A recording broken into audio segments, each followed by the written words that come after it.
The morning mist clung to the cobblestones of the Via Appia as you adjusted the rough woolen cloak around your shoulders. The year was 58 BCE, and the Republic of Rome stood at the height of its power, its eagles casting shadows across the known world.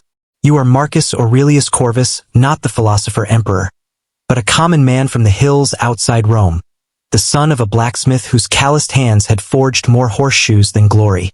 But today everything would change. The recruitment officer's voice boomed across the forum, cutting through the chatter of merchants and the clatter of carts.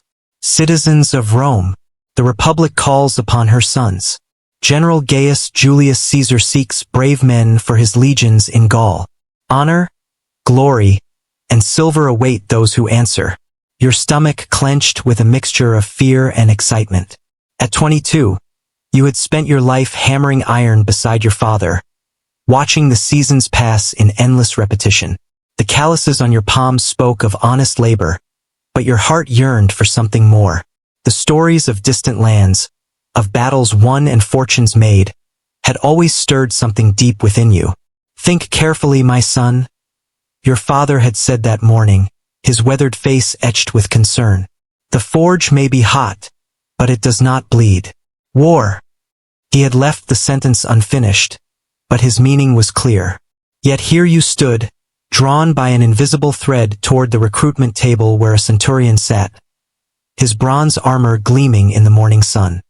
His scarred face told 1,000 stories of campaigns in distant lands, and when he looked at you, his eyes seemed to weigh your very soul.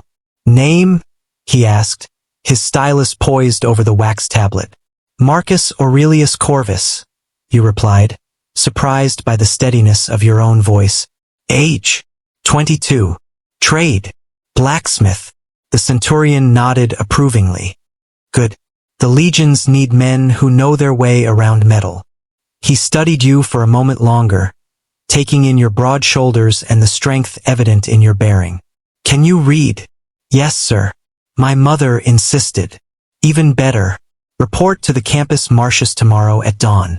Bring nothing but what you can carry. The Republic will provide the rest. He pressed a small bronze token into your palm, the tessera that marked you as property of Rome. That night, you sat by the fire with your parents, the weight of your decision settling upon the household like a heavy blanket. Your mother, Helena, busied herself preparing your favorite meal, lentil stew with fresh bread, though her hands trembled slightly as she worked. Your father sat in his usual chair, staring into the flames, occasionally muttering prayers to Mars, the god of war. Promise me, your mother whispered as she served the stew. Promise me you'll come back. The words stuck in your throat. How could you promise such a thing when you didn't even know what lay ahead? Instead, you took her weathered hand in yours and squeezed gently. I promise I'll try, mother. Dawn came too quickly, and with it, the sound of hobnailed boots on stone as hundreds of recruits made their way to the Campus Martius. The great field stretched before you, already filled with the organized chaos of military preparation. Tents stood in neat rows, smoke rose from cooking fires, and the air rang with the sharp commands of officers. You were herded into groups of 10, your first contubernium, the basic unit that would become closer than family. The men beside you came from all walks of life. There was Lucius, a baker's son from the Aventine Hill, Gaius, a farmer from the countryside near Tusculum, Publius, a former gladiator whose freedom had been won in the arena, and others, each carrying their own hopes and fears. The transformation began immediately. Your civilian clothes were stripped away and replaced with a simple tunic, military belt, and hobnailed sandals, the caligae that would carry you across the empire. The feel of the leather straps against your calves was strange at first, but you would learn to love these boots that never seemed to wear out, no matter how many miles they traveled. From this moment, bellowed Centurion Flavius Maximus, your new commanding officer, you are no longer citizens with names and histories. You are numbers in the machine of Rome. You will eat together, sleep together, fight together, and if necessary, die together. The man beside you is now closer to you than your own brother. The training was unlike anything you had ever experienced. Your blacksmith strength served you well, but military discipline was an entirely different forge. Each day began before sunrise with a run around the entire Campus Martius, your breath forming clouds in the cool morning air. Then came weapons training, hours spent learning to thrust with the gladius, to maneuver the heavy scutum shield, to throw the pilum with deadly accuracy. The gladius felt strange in your hand at first. Unlike the heavy hammers of your father's forge, this blade was perfectly balanced, designed for one purpose: to kill efficiently. The instructors drilled the same motion into you thousands of times. Thrust, withdraw, until it became as natural as breathing. The gladius is not a sword, Instructor Brutus explained, his own weapon moving in deadly arcs through the air. It is an extension of your will to live. In battle, the man who hesitates is dead. The man who thinks is dead. Only the man who acts survives. But it wasn't just the physical training that transformed you. The Roman military machine was built on discipline, and that discipline was hammered into your soul like iron on an anvil. You learned to march in perfect formation, your left foot striking the ground in unison with thousands of others, creating a sound like thunder that could be heard for miles. You learned to set up camp with mechanical precision. Each evening, wherever the legion stopped, a fortress would rise from the earth. Your contubernium was responsible for a section of the defensive ditch and rampart, and woe betide any man who didn't do his share. The work was backbreaking, digging trenches, hauling logs, setting stakes, but it meant the difference between life and death on campaign. The food was simple but nourishing: wheat porridge, bread, olive oil, wine mixed with water, and occasionally meat or cheese. You learned to appreciate these simple pleasures, especially the wine ration that helped wash away the aches and fears of each day. As the weeks passed, your contubernium became a family unlike any you had known. In the evenings, after the day's training was done, you would sit around your small fire, sharing stories and dreams. Lucius would speak of the bakery he planned to open when his service was complete, using the money he would earn from his share of the spoils. Gaius dreamed of buying enough land to support a large family. Publius, the former gladiator, rarely spoke of the future, but his presence was a comfort. Here was a man who had already faced death and emerged victorious. There was Quintus, barely 18, whose voice still cracked when he tried to shout commands. His father had been a senator, but political misfortune had reduced the family to near poverty, and military service was his only path back to respectability. You taught him how to maintain his equipment, and he shared with you his knowledge of reading and writing, skills that would prove invaluable in the years to come. Then there was Titus, a giant of a man from the northern territories, whose Latin was still rough around the edges but whose loyalty was absolute. He had joined the legions seeking citizenship, and his fierce determination to prove himself Roman made him train harder than anyone else. The bonds you formed were forged in shared hardship and mutual dependence. When Lucius fell ill with fever, you and the others took turns caring for him, sharing your own rations to keep his strength up. When you struggled with the complex maneuvers of century-level formation fighting, Publius spent extra hours drilling with you until the movements became second nature. Your centurion, Flavius Maximus, was a man of contradictions. Harsh and demanding during training, he could also be found sitting by the fire with sick soldiers, ensuring they had what they needed to recover. He had served for 20 years, from Britain to Egypt, and his body bore the scars of a dozen campaigns. The legion is not just an army, he told you one evening as you practiced sword work by torchlight. It is a living thing with its own spirit and will. Each of you is a part of that organism. Fail your brothers, and you fail Rome herself. You began to understand what he meant. The legion moved with a precision that was almost supernatural. Orders flowed down from the legate through the tribunes to the centurions, and then to you. But it wasn't just blind obedience, it was trust.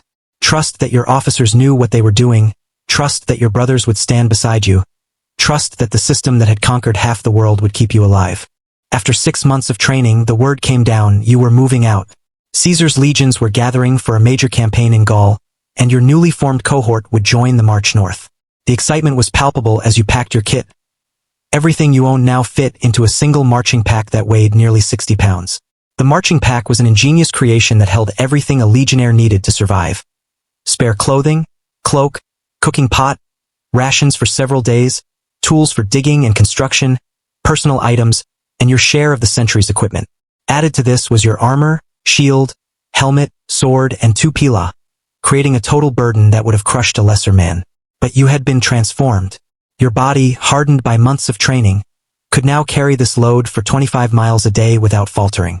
Your feet, toughened by countless hours of marching, barely noticed the weight of the caligy. Your hands, once soft from the forge's heat, now bore the calluses of sword and shovel. The march north was a revelation. You had never left the area around Rome before, and now the empire unfolded before you like a vast scroll. The Via Flaminia carried you through the Apennine Mountains, where morning mist clung to ancient peaks and wolves howled in the distance. You passed through towns that seemed impossibly old, their walls built by peoples whose names were already legend. But it was the legion itself that truly amazed you. Stretched out in marching order, it resembled a great serpent making its way across the landscape. The vanguard, composed of auxiliary troops and scouts, moved far ahead, screening the main force and providing early warning of danger. Behind them came the engineers, already planning where to site the next camp. Then came the legionnaires themselves, century after century in perfect formation, their armor glinting in the sun and their standards proud against the sky. Your position was in the middle of the column, protected but ready to move forward into battle at a moment's notice. Around you marched men from every corner of the empire: Gauls who had earned citizenship through service, Germans who towered over their Roman comrades, Spaniards whose fierce loyalty to Rome was legendary, Africans whose knowledge of desert warfare might prove valuable even in the forests of Gaul. The baggage train brought up the rear, a massive collection of wagons, pack animals, and camp followers that stretched for miles. Here were the smiths who would repair your equipment, the surgeons who would tend your wounds, the merchants who would buy and sell the spoils of war, and the women who provided services that soldiers far from home required. Each evening, the legion would stop and transform itself into a fortified city. Within an hour of the halt being called, a complete fortress would rise from the earth. The engineering was magnificent, ramparts and ditches positioned for maximum defensive advantage, gates that could be quickly sealed or opened for sorties, internal streets laid out in a grid pattern that allowed for rapid movement of troops. Your contubernium was assigned a section of the defensive perimeter, and you learned to work as a team to construct your portion quickly and effectively. Lucius proved surprisingly skilled at calculating angles for the rampart, while Titus could move earth faster than any two other men. Quintus, despite his youth, had an eye for weak points in the defense and often suggested improvements that impressed even the centurions. Your first encounter with the enemy came not in a great battle, but in a series of small skirmishes that seemed to erupt without warning. The Gallic tribes were masters of guerrilla warfare, appearing suddenly from the forests to strike at foraging parties or supply convoys, then melting away before the legions could respond in force. You were part of a detachment sent to protect a grain convoy when it happened. The morning had been peaceful, with birds singing in the trees and a gentle breeze carrying the scent of wildflowers. Your century marched alongside the heavy wagons, alert but not particularly worried. This route had been quiet for weeks. The attack came at a narrow pass where the road wound between two hills covered in dense forest. Later, you would recognize it as a perfect ambush site, but at the time, your inexperience made you vulnerable. The first sign of trouble was a flight of arrows that whistled out of the trees, striking several legionnaires before anyone could raise their shields. "Form up! Form up!" Centurion Flavius roared, his voice cutting through the confusion. Your training took over, and without conscious thought, you found yourself in formation with your brothers, shields locked together in the classic testudo, the tortoise formation that had broken 1,000 barbarian charges. The Gauls burst from the forest with wild war cries, their long hair streaming behind them as they charged. They were magnificent and terrifying, tall, pale warriors painted with blue spirals, wielding long swords that gleamed in the afternoon sun. Their courage was unquestionable, but courage alone was not enough against Roman discipline. Your first kill came almost by accident. A young Gallic warrior, probably no older than yourself, broke through the shield wall and found himself face to face with you. His eyes were wide with battle fury, and he raised his sword for a mighty blow that would have split you from crown to groin.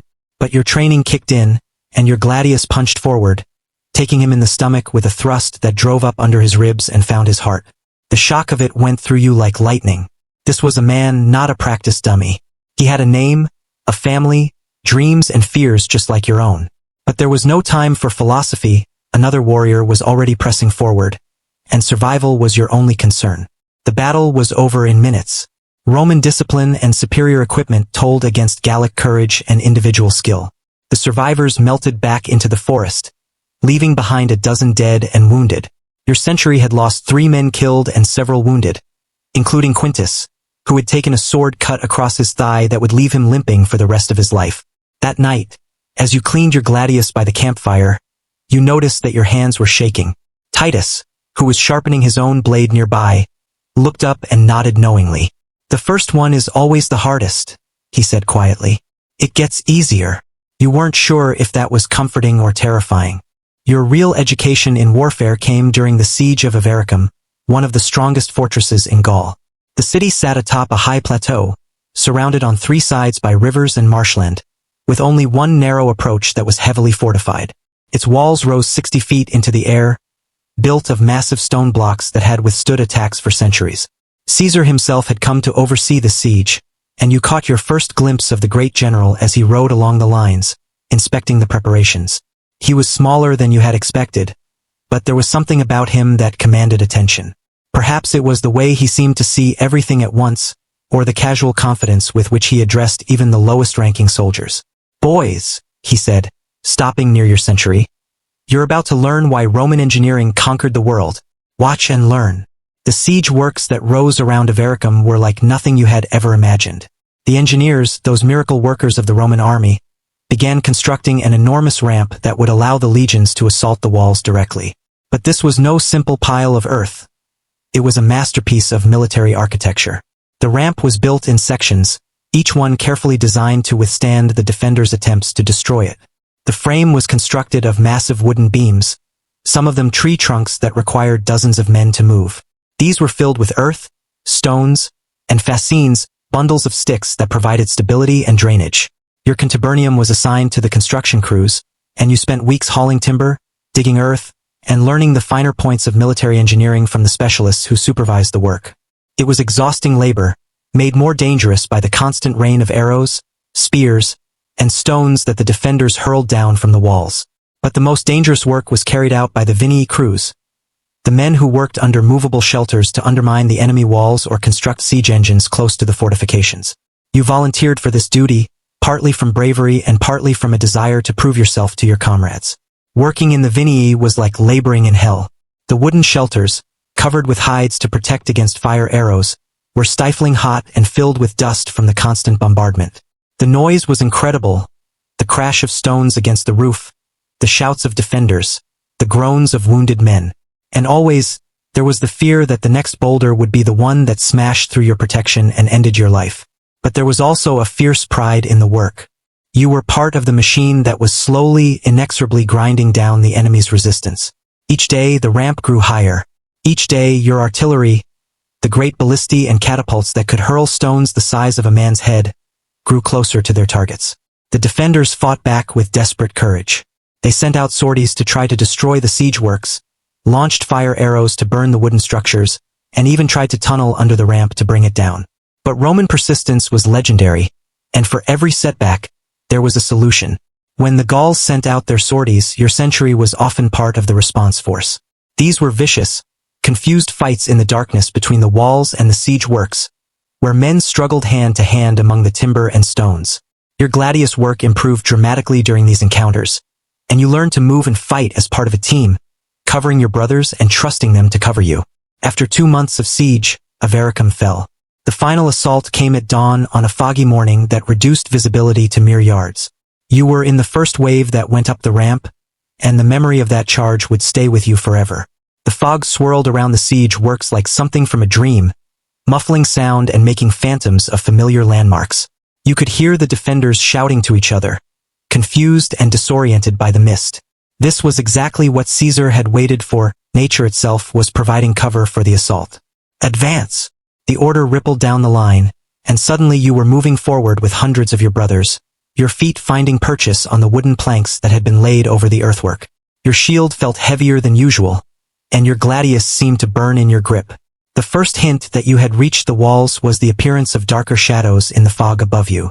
Then came the war cries of the defenders, and suddenly the air was full of spears, arrows, and stones. Men fell around you, but the advance never slowed. This was what you had trained for, what all those months of drill and discipline had prepared you for. Your cohort hit the wall like a battering ram. Ladders went up in dozens of places, while grappling hooks sought purchase on the battlements. You found yourself climbing one of these ladders, your shield held awkwardly above your head to ward off the rocks and spears that rained down from above. The man above you on the ladder was Publius, the former gladiator, and his experience in single combat served him well now. He reached the top first and immediately began clearing a space on the wall with his gladius, his movements economical and deadly. You hauled yourself up beside him and found yourself face to face with a bearded Gallic warrior who swung a massive war hammer at your head. Only your shield saved you. The hammer blow was so powerful that it drove you to your knees and left your left arm numb to the shoulder. But Publius was there instantly, his blade finding the gap between the Gaul's ribs and spine. The big man toppled backward, and suddenly there was space on the wall. More legionnaires poured over the battlements. The fog that had concealed your approach now worked against the defenders, preventing them from organizing a coordinated response. Small groups of Romans fought individual battles with groups of Gauls, and Roman discipline began to tell. Within an hour, the walls were taken. The gates were opened from within, and the main force of the legion poured into the city like water through a burst dam. What followed was the sack of Avaricum, a scene of chaos and brutality that would haunt your dreams for years to come. The aftermath of victory was always the same. First came the killing of those who continued to resist, then the gathering of prisoners who might be sold as slaves, and finally the systematic looting of everything valuable.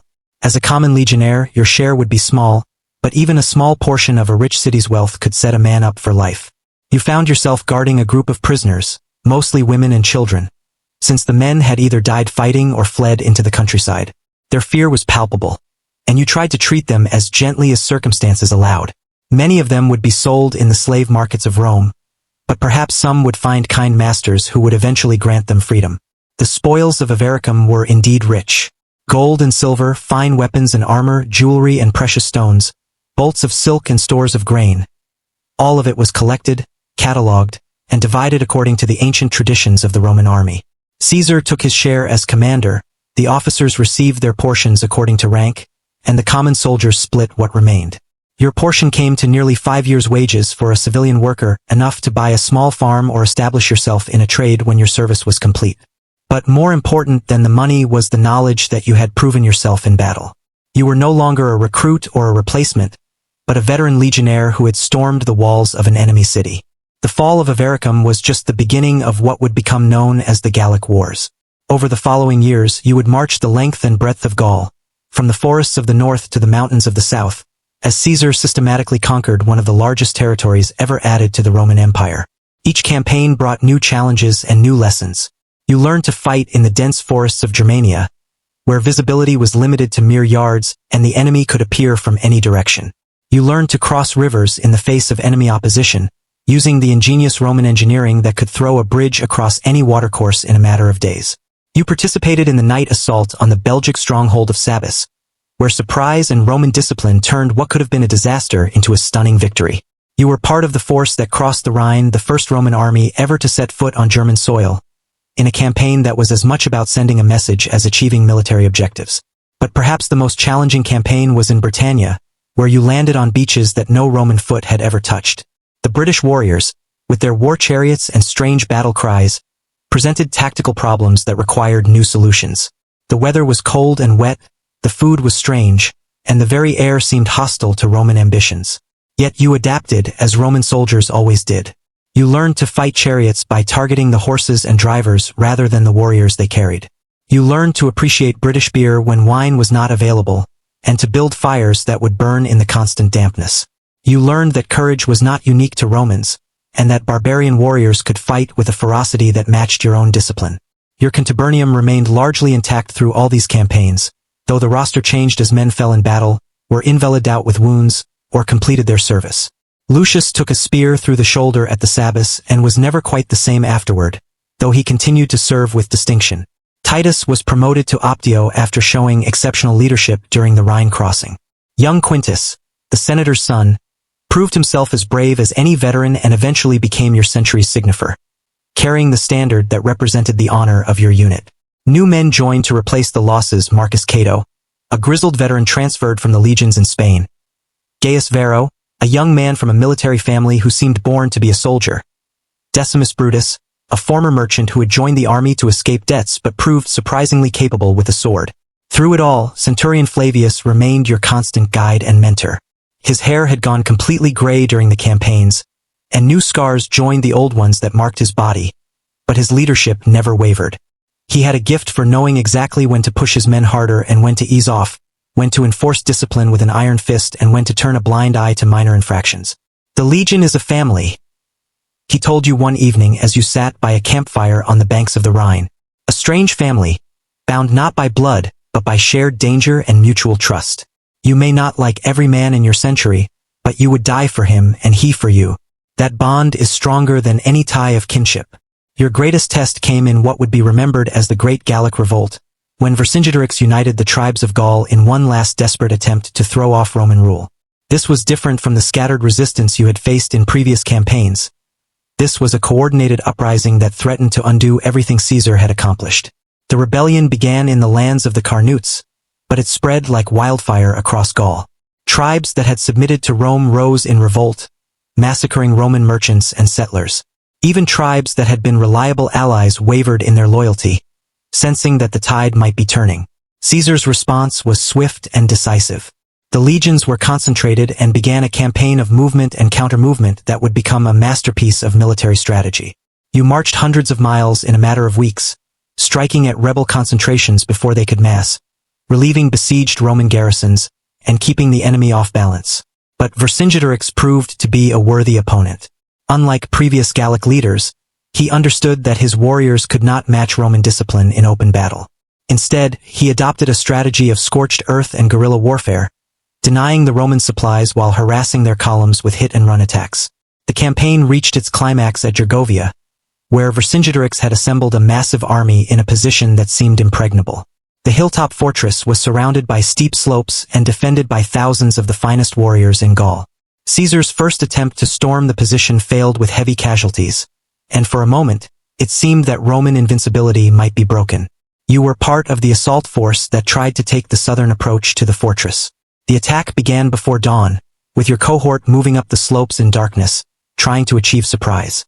But the Gauls were waiting, and as the sun rose, you found yourself trapped on an exposed hillside with nowhere to go but forward. The fighting was the most brutal you had ever experienced. The Gauls rolled boulders down the slopes, launched clouds of javelins, and sent warriors charging down to engage in hand-to-hand combat. Your century lost half its strength in the first hour, including Centurion Flavius, who fell leading a charge against a Gallic warband. The retreat from Gergovia was a nightmare of confusion and casualties. Only the discipline that had been hammered into you over years of service kept the cohorts from breaking entirely. You helped carry wounded comrades down the treacherous slopes while Gallic warriors pressed your flanks and rear. But Caesar was not finished. Instead of retreating to winter quarters, he regrouped his forces and began pursuing Vercingetorix across the length of Gaul. The chase ended at Alesia, another hilltop fortress, but this time Caesar would not repeat the mistakes of Gergovia. The siege of Alesia would become legendary, studied by military commanders for centuries to come. Instead of trying to storm the fortress, Caesar decided to starve it into submission. But Vercingetorix had gathered a huge army inside Alesia, and more Gallic forces were assembling to relieve the siege. The Romans found themselves caught between two enemy armies, besiegers who were themselves besieged. Caesar's solution was audacious beyond belief. He would build two sets of fortifications, one facing inward toward Alesia and another facing outward toward the relieving force. The legions would hold the ground between these walls and fight a two-front battle against overwhelming odds. The construction of these fortifications was a feat of engineering that surpassed even the siege works at Avaricum. The inner wall, the circumvallation, stretched for 10 miles around the base of the mountain. The outer wall, the contravallation, was even longer and more complex, studded with traps and obstacles designed to break up enemy attacks. Your new centurion, Marcus Tertius Flavius, had been replaced by a promotion from within the century, assigned your contubernium to work on the outer fortifications. This was the most dangerous assignment, since Gallic raiding parties constantly tried to disrupt the construction. The work went on day and night for weeks. You dug ditches, built ramparts, cut down forests for timber, and constructed the ingenious obstacles that would channel enemy attacks into killing zones. The Roman engineering manuals had solutions for every problem: caltrops to cripple cavalry, sharpened stakes to impale charging infantry, concealed pits to break up formations. But it wasn't just the physical work that tested you. The psychological pressure was enormous. You were surrounded by enemies who outnumbered you by at least 3 to 1, with no possibility of retreat or reinforcement. Every day brought reports of massive Gallic armies marching to relieve Alesia. If those armies arrived before your fortifications were complete, the entire Roman force would be annihilated. Supplies were running low, and discipline was strained to the breaking point. Men who had served together for years began to quarrel over trivial matters. Rumors spread through the camps Caesar was negotiating a surrender. The relief armies were already approaching. Vercingetorix was planning a breakout that would trap the Romans between hammer and anvil. Through it all, you kept working. There was nothing else to do. Roman soldiers had always survived through labor, building roads, constructing camps, creating the infrastructure that allowed the legions to operate anywhere in the world. Now that same capacity for endless, backbreaking work would either save you or be your memorial. The climax came when the Gallic relief army finally arrived. 60,000 warriors led by Vercingetorix's cousin, Vercassivellaunus. They made camp on the hills overlooking the Roman fortifications, and for several days, the two forces watched each other while the tension built to unbearable levels. The first attack came at dawn on a day when thick mist reduced visibility to mere yards. The Gauls had learned from previous encounters with Roman engineering, and they came prepared with tools to fill in the ditches and tear down the obstacles. The assault was coordinated from both sides, Vercingetorix's forces breaking out of Alesia while the relief army struck the outer fortifications. You were manning a section of the outer wall when the attack began. The sound was incredible, the war cries of tens of thousands of warriors, the crash of weapons against shields, the screams of wounded men and horses. The mist swirled around the battlefield, making it impossible to see more than a few yards in any direction. The Gauls came in waves, each one breaking like water against Roman discipline. Your gladius rose and fell until your arm ached, and your shield felt like it weighed 100 pounds. Beside you, Titus fought with the fury of a cornered bear, his huge frame wielding sword and shield with devastating effect. On your other side, Quintus held the line despite a wound that had soaked his tunic with blood. For hours, the battle raged without decision. The Romans held their walls, but barely, and casualties were mounting on both sides. Then, at the moment when it seemed the defense might break, Caesar himself appeared. The general had donned his scarlet cloak and taken personal command of the final reserves. His presence electrified the Roman forces, and men who had been on the verge of collapse suddenly found new strength. Caesar led a charge that struck the Gallic relief army in the flank, rolling up their line like a scroll being unwound. The effect was immediate and decisive. The relief army broke and fled, and Vercingetorix's breakout attempt collapsed as his warriors realized they were once again trapped. Within hours, the Great Rebellion was over, and Gaul was Roman once more. The aftermath of Alesia was different from previous victories. This had not been just another campaign, but the decisive battle that secured Roman rule over one of the richest and most populous regions of Europe. The spoils were enormous: gold and silver, slaves and cattle, weapons and territory, enough to make every man in the legions wealthy. But more than material wealth, there was the satisfaction of having participated in something truly historic. You had been part of the force that conquered Gaul, that extended Roman civilization to the Atlantic Ocean, that added millions of new subjects to the empire. Bards would sing of these campaigns for 1,000 years, and your grandchildren would grow up hearing stories of the battles you had fought. Vercingetorix himself was taken prisoner and would eventually be displayed in Caesar's triumph in Rome before being ritually strangled in the Tullianum. It was a fate that seemed harsh to you, who had come to respect the Gallic leader's courage and skill, but such was the Roman way with those who defied the will of the Senate and people. Your own rewards were substantial. In addition to